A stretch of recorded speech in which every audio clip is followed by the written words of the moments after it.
Et est-ce qu'on peut travailler plus vite qu'avec un clavier et une souris ? En décembre, Figma a annoncé Shortcut, son petit clavier qui permet de créer des raccourcis personnalisés pour devenir le designer le plus rapide de la Terre. Alors déjà, il est magnifique, et perso, ça fait un petit moment que j'ai envie de m'acheter un petit clavier Shortcut pour le design et aussi pour le montage.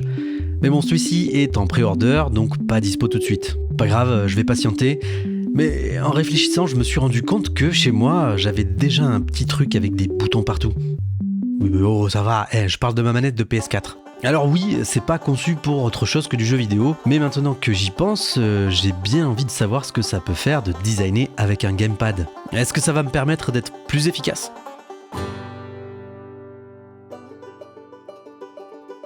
Bon, pour commencer, il faut que je trouve le moyen d'utiliser ma manette, de mapper les actions du clavier et de la souris sur mon contrôleur PS4. Alors, sur Mac et PC aussi j'imagine, on est obligé de passer par une app. Et autant te dire que sur Mac, le choix n'est pas énorme. J'ai un peu cherché sur le store officiel, mais il n'y en a aucune qui a été vraiment très concluante. Soit elle fonctionnait qu'avec un seul type de manette, comme celle-ci avec la Nintendo Switch Pro, soit j'avais pas la bonne version de macOS, soit c'était payant et j'ai pas envie d'acheter sans avoir la garantie que ça fonctionne. Je suis pas un pigeon, ok ? Sauf si Figma sort un petit clavier à $140. Heureusement, après un peu de recherche, je suis tombé sur un projet open source qui a presque 12 ans et qui a l'air de fonctionner. Cool, je vais tester ça. Bon, c'est pas très user-friendly, mais au moins ça marche. Quand j'appuie sur les touches, ça réagit. Du coup, je commence par le début, on va simuler la souris, le défilement du curseur avec le joystick de gauche. Je sais pas trop si designer à la manette va être contraignant ou au contraire ça va être une révélation, mais en utilisant le joystick droit pour mapper le scrolling, je me dis qu'il y a moyen que ce soit ultra puissant d'avoir ces deux actions utilisables en même temps. Et ça évitera aussi de faire des kilomètres de souris par jour. D'ailleurs, est-ce qu'il existe une app qui calculerait les kilomètres parcourus par une souris ? Bref, c'est pas le sujet.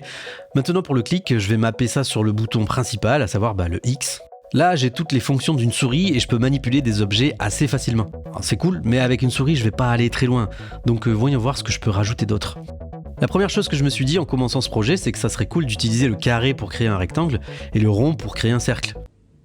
Mais ça serait vachement cool d'utiliser le carré pour créer des rectangles et le rond pour créer des cercles. C'est exactement les mêmes icônes sur Figma. Tu vois, c'est la première chose que je me suis dit. Bon, ça sera probablement pas très utile, quoique, mais je trouve ça trop cool. On dirait que c'est fait pour. Ok, maintenant faut que j'efface toutes ces merdes là, mais je me suis donné une règle. Lorsque je suis sur Figma, je n'ai pas droit d'utiliser le clavier et la souris. Non. Je peux les utiliser seulement pour rajouter des fonctions à ma manette. L'objectif, c'est de savoir si on peut s'en sortir seulement avec un gamepad. Du coup, je vais mapper la touche Supr et ça me semble tout naturel de le faire sur le bouton triangle. Je pense que je suis pas mal pour commencer à designer. On verra au fur et à mesure si j'ai besoin de mapper d'autres touches sur ma manette. Ok, pour commencer et pour rester dans le thème, j'ai bien envie de designer un catalogue de jeux qu'on pourrait retrouver sur n'importe quelle console. Je me crée une Frame TV et ok.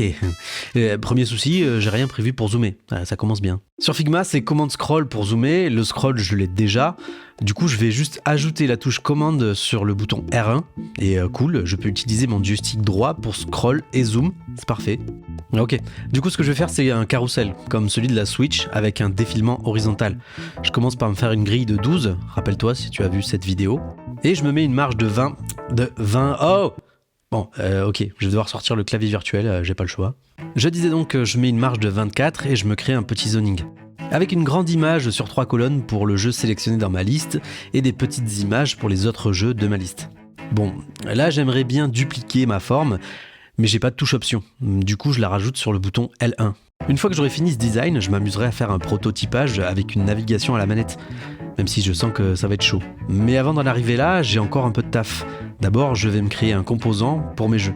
Et pour le remplir, je vais prendre mon jeu du moment, et je me facilite pas la tâche parce que voilà la taille du titre. Mais bon, merci Google pour l'autocomplétion. Je trouve une bonne image et je peux pas faire de clic droit. Sniff. Bon, pour ça, il y a un bouton parfait, le bouton option, sur lequel je mappe le clic droit. Nickel, mais maintenant, je peux pas coller. Sniff. Oh, pardon. Ok, bon, je vais commencer à être à court de boutons là. Bon, on verra, mais pour le moment, j'ai besoin du C et du V pour faire copier-coller. Du coup, j'ajoute ça sur la flèche du bas et la flèche de droite. Comme ça, je peux faire un commande plus V, ou plutôt un R1 plus flèche droite. Combo. Non, ça marche bien, c'est cool. Je peux aussi copier mon composant et venir le coller dans ma page. Pour finir avec mes boutons, je vais aussi ajouter le Shift sur L2, le A et le Z aussi sur ma croix directionnelle pour pouvoir faire toutes mes actions, comme le commande plus Z, très important, mais aussi créer un auto-layout, bref, plein de petites actions nécessaires pour designer sereinement. Bon allez, maintenant je peux mettre tout ça au propre.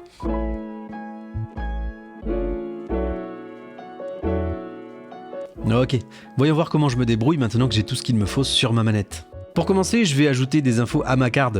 Du coup, je vais devoir réouvrir mon clavier virtuel et écrire The Legend of Zelda Tears of the Kingdom. Mais alors, je pensais que taper du texte allait être la chose la plus relou dans cette expérience, mais au final ça va. Je te laisse ça en temps réel pour que tu te rendes compte du temps que ça me prend, mais je trouve pas ça trop abusé. Bref, donc je rajoute le titre du jeu et pourquoi pas le nombre d'heures de jeu. Je me dis que ça peut être sympa d'avoir cette info. Maintenant, cette carte, je vais en faire 2 versions, une sélectionnée et l'autre non, comme j'ai fait sur mon zoning. Faut savoir que l'UX sur les applications TV, c'est assez particulier, parce que contrairement à ton ordi avec ta souris et ton téléphone avec ton doigt, les TV n'ont généralement pas de pointeur. Tout doit pouvoir se faire à la croix directionnelle, il faut donc que tous les éléments cliquables aient un état dit focus. Sur la Switch, ça va se caractériser par le petit contour bleu, et sur l'Apple TV par exemple, ça va être l'effet zoom. Ces choses-là, je les connais plutôt bien car j'ai commencé ma carrière il y a 15 ans maintenant chez Canal+, où j'ai bossé sur le design des interfaces du décodeur ou sur les applications Smart TV. Et on faisait tous nos prototypes à la croix directionnelle. Bref. Dans mon cas, j'ai un effet zoom déjà, mais j'ai quand même envie de rajouter un border, que je pourrais utiliser sur mes autres éléments cliquables par exemple. Ok, bon, jusqu'ici je dois dire que l'exercice est étonnamment facile, à part quand je dois être précis sur certaines mesures, comme bouger de quelques pixels. Mais bon, dans ce cas je zoome à mort et finalement ça le fait. Mon design commence à prendre forme, mais c'est un peu austère tout ça. Du coup, je vais ajouter une petite illustration en fond qui correspondra à l'élément sélectionné. Dans notre cas, une belle image d'Hyrule et un petit fondu, histoire que le texte soit bien lisible. Maintenant, je peux remplir mes autres cartes avec des jeux que j'aime beaucoup et d'autres que j'ai très envie de tester. Alors ouais, je suis un casual gamer, du coup j'ai pas des rêves très pointus à te faire découvrir, désolé. Mais en tout cas, je vais commencer par le classique, Mario Kart 8, parce que je suis imbattable. Ensuite, un autre jeu auquel je joue en ce moment avec ma copine, It Takes Two, vraiment trop cool, mais pas encore fini car on y joue une fois tous les 2 mois à peu près je crois. Ensuite, un jeu que j'ai très envie de tester parce qu'il a l'air vraiment ouf, Outer Wilds. Bref, je finis avec quelques refs que j'aime bien et je peux passer au reste de l'app. Pour ça, pas grand chose à part rajouter une nav avec le profil, le menu, l'heure. Et en parlant d'heure, c'est l'heure de passer au prototypage. Ouais, elle est pas ouf cette transition quand même.